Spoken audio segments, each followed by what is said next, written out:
දැන් මේ මාස්මෙලෝස් හදන්න යන්නේ. ඒකට අවශ්‍ය වෙනවා සීනි ග්‍රෑම් 250යි, ජෙලටින් ග්‍රෑම් 30යි. රතු කලරින් එක ගත්ත මම කෝන් ෆ්ලවර්. දැන් අපි මේ ජෙලටින් ටික මද උණුසුම් වතුර මිලිලීටර් 100ක හොඳට දිය කරගන්න ඕන. ඒක නිසා මෙහෙම හොඳට කලවම් කරලා හැන්දෙන් මේක දිය කරගන්න ඕන.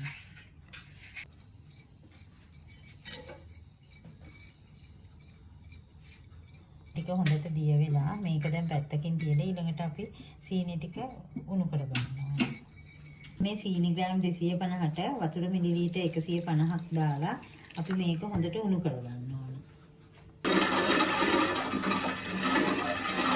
දැන් මේ විනාඩි 4ක් විතර ගියාට පස්සේ මේ වගේ හොඳට බුබුලු දාලා සීනි එක උණු වෙනවා. හැබැයි තවම පදම මදි. මේක මොකද නූල බේරෙන ගානට එන්න ඕන. ඒ ගානට ආවම තමයි මේක පදම හරියන්නේ. දැන් මේකේ පදම ගානට ඇවිල්ලා තියෙන්නේ. අපි එතකොට මේ ගින්දර හොඳටම අඩු කරගන්න ඕන. දැන් අඩු කරගෙන ඉවරලා අර කලින් දිය කරගත්ත ජෙලටින් ටික මේකට එකතු කරනවා.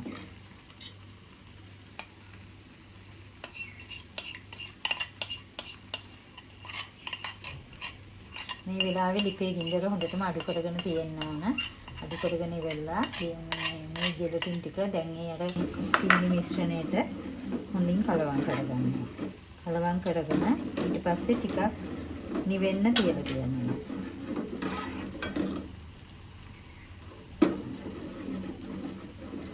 අපි දැන් මේක වෙන භාජනයකට අස් කරගන්නවා. මොකද අපි මේක බීට් කරන්නයි ඊළඟට හදන්නේ.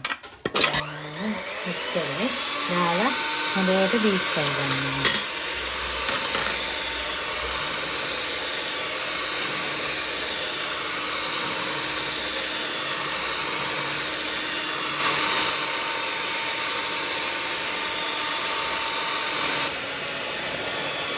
මේක හොඳට බීට් කරගන්න ඕන ක්‍රීම් එක වගේ වෙනකම්.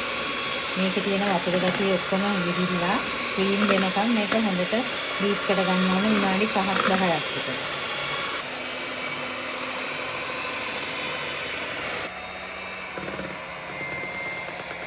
මේකට රතු පාට කලින් බිඳුවක් එකතු කරා.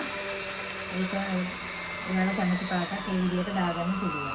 කැමති නම් භාගයක් සුදු පාටින් අරගෙන ඉතිරි භාගයට රතු පාට මික්ස් කරගන්නත් පුළුවන්.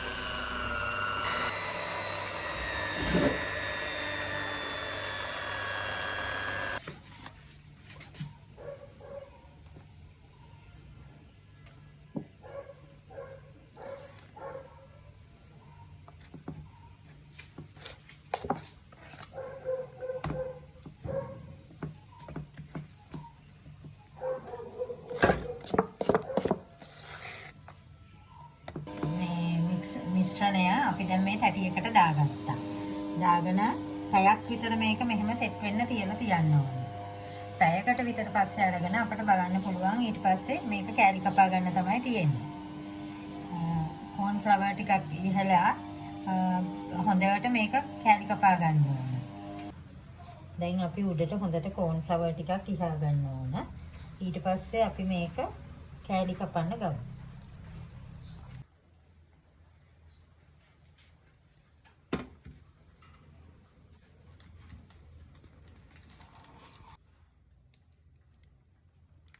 දැන් අපි ආයෙත් මේ උඩටත් කෝන් ෆ්ලවර් ටිකක් හොඳට ඉහන්න ඕන.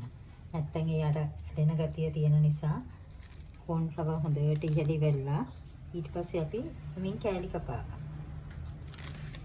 ඒ ගන්න පිහියටත් අපි කෝන් ෆ්ලවර් ටිකක් ගාලා හොඳට මේක තුනී කරන්න. කෝන් ෆ්ලවර් ඉහලා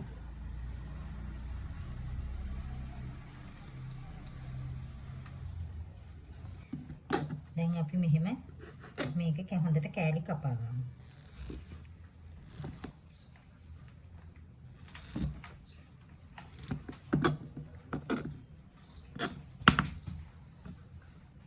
මෙන්න අපි හදාගත්ත මාස්මෙලෝස් ටික. බලන්න හරිම ලස්සනයි. ඒ වගේම හරිම සොෆ්ට්. මේ බලන්න හරිම සොෆ්ට්. කඩේ ඒවා වගේමයි. ඉතින් අපිට හරිම ඉක්මනට මේ හදාගන්න පුළුවන් වුණා. ලාභයි, පිරිසිදුයි, අපිට රසවත් කෑමක් මේක අවුරුදු මේසෙට තියාගන්න පුළුවන්. මේ වගේ තවත් රස කෑම જાති හදන හැටි බලන්න අපේ channel එක subscribe කරන්න.